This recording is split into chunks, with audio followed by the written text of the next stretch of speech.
देखिए, हमने आज यहाँ से चुनाव की दृष्टि से अलग अलग कार्यकर्ताओं से बातचीत की है और कई कार्यक्रम आज करनाल के अंदर हैं।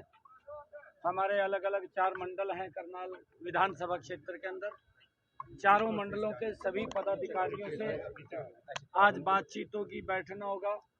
अभी हमारी करनाल विधानसभा के कोर ग्रुप के लोगों से बैठना हुआ था, उनसे बातचीत हुई और जो काम हमारी सरकार ने किए हैं, आदरणीय मनोहर लाल जी ने किए हैं, या कुछ और लोगों की जो बात हमारे सामने आएगी उसको सुन करके, और अभी तो हमारे सामने क्योंकि चुनाव है, इस चुनाव के अंदर उपचुनाव है करनाल का। हमने 10 की 10 लोकसभा की सीटें और ये उपचुनाव बड़े मार्जिन से हम जीते, इसको लेकर के हमने सारी रणनीति योजना बनाई है।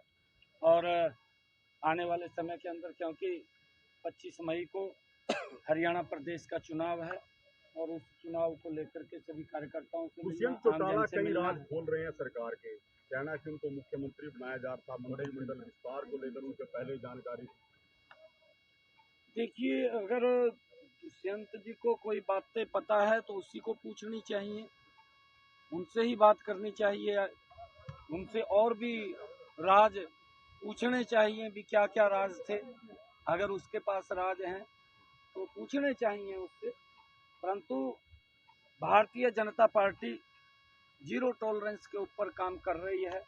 लगातार नरेंद्र मोदी जी के नेतृत्व में देश ने एक नई दिशा ली है और हमारी ये डबल इंजन की सरकार ने एक खड़ा होकर के संकल्प के रूप में जो भी आदरणीय प्रधानमंत्री जी की योजना आई है, मनोहर लाल जी ने उस योजना को धरातल के ऊपर उतारने का मजबूती से काम किया है। और हाईकोर्ट में याचिका गई है, उपचुनाव ना हो, वो याचिका मंजूर हो गई है। देखिए, माननीय हाई कोर्ट का निर्णय वो सर्वोपरि है। हमारी तरफ से भी उसके अंदर वो विषय रखा जाएगा और जो भी आदेश होंगे माननीय कोर्ट के, वो सर माथे के ऊपर है, उसको स्वीकार करेंगे। देखिए, क्योंकि अभी आवश्यकता है, 6 महीने से ज्यादा का समय है और 6 महीने तक कहीं ना कहीं अगर कोई जिम्मेवारी मिलती है, उस जिम्मेवारी के ऊपर हमें उस पद के ऊपर जाना है। भारतीय जनता पार्टी लगातार चुनावी प्रचार कर रही है, कांग्रेस की अभी तक लिस्ट भी नहीं है भाई, कैसे क्या किसी भी पार्टी ने आपके और पूर्व मुख्यमंत्री के खिलाफ कोई कैंडिडेट अब तक घोषित नहीं किया है, कैसे देखते हैं? नहीं, देखिए, पार्टियां तो सभी अपने अपने प्रत्याशी उतारेंगी, परंतु कहीं ना कहीं दूसरे दलों के अंदर इस बात को लेकर के भी मंथन है कि अगर किसी बड़े नेता को उतार दिया वो हार जाएगा। वो देखते हैं कि अपना वजन किसी दूसरे को ऊपर डालें और उसको लेकर के कहीं ना कहीं उनके अंदर एक भय का वातावरण जो बना हुआ है। हुड्डा कहते हैं मैं चुनाव नहीं लड़ूंगा, दीपेंद्र लड़ेंगे। वो वही उसी का परिणाम है। पिछले चुनाव के अंदर तो वो भी मैदान के अंदर उतर गया था, अब मैदान से भाग रहा है।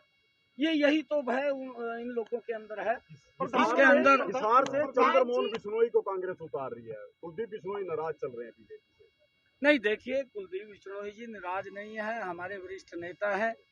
लगातार पिछले दिनों भी वो जो राजस्थान का चुनाव था, उस चुनाव के अंदर मजबूती से उन्होंने प्रचार किया। अब भी प्रचार हरियाणा के अंदर मजबूती से करेंगे। और कुलदीप बिश्नोई जी भारतीय जनता पार्टी के वरिष्ठ नेता हैं। मेरी भी उनसे बातचीत लगातार होती रहती है और बात करते रहते हैं, जो कार्यों के बारे में भी बात करते रहते हैं। ऐसा कोई विषय नहीं है, क्योंकि आपकी पीठ थपथपाई है मेरठ रैली के मंच पर, क्या कहना चाहेंगे? देखिए, हमारा सौभाग्य है कि दुनिया के सबसे लोकप्रिय नेता, भारत के यशस्वी प्रधानमंत्री, जिन्होंने भारत का सम्मान तो ऊंचा किया है और भारत को विकास की एक नई दिशा दी है, ऐसे व्यक्तित्व के साथ मिलकर के काम करना वो हमारे लिए गर्व की बात है। अच्छा लगता है जब बड़ा व्यक्ति कोई इस प्रकार का आशीर्वाद देता है, तो हमें और ऊर्जा ताकत आती है, हम और ऊर्जा ताकत। अगले प्रदेश अध्यक्ष देखिए, पार्टी तय करेगी और अभी क्योंकि जिम्मेवारियां हैं, जल्दी ही कोई न कोई अध्यक्ष जो भी पार्टी तय करेगी वो अध्यक्ष हमारे बीच में आएगा। और हम सब केजरीवाल जी को लेकर आपने कल बयान दिया था, वो आज जेल चले गए, बिहार चले गए।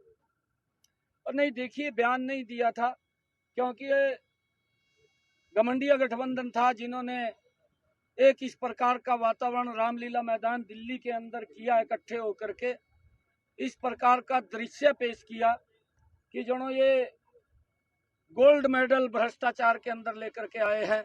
इस प्रकार का प्रस्तुतिकरण देश के सामने वो इन लोगों ने वहां पर किया और उसको लेकर के मैंने बात कही थी, क्योंकि ये हमने पहली बार देखा है कि मैंने कहा है कि आदरणीय प्रधानमंत्री नरेंद्र मोदी जी की जो नीति है भ्रष्टाचार के ऊपर, वो उसको जीरो टॉलरेंस के ऊपर कोई समझौता नहीं है और ये लोग जो बोलते थे उसके विपरीत काम किया है।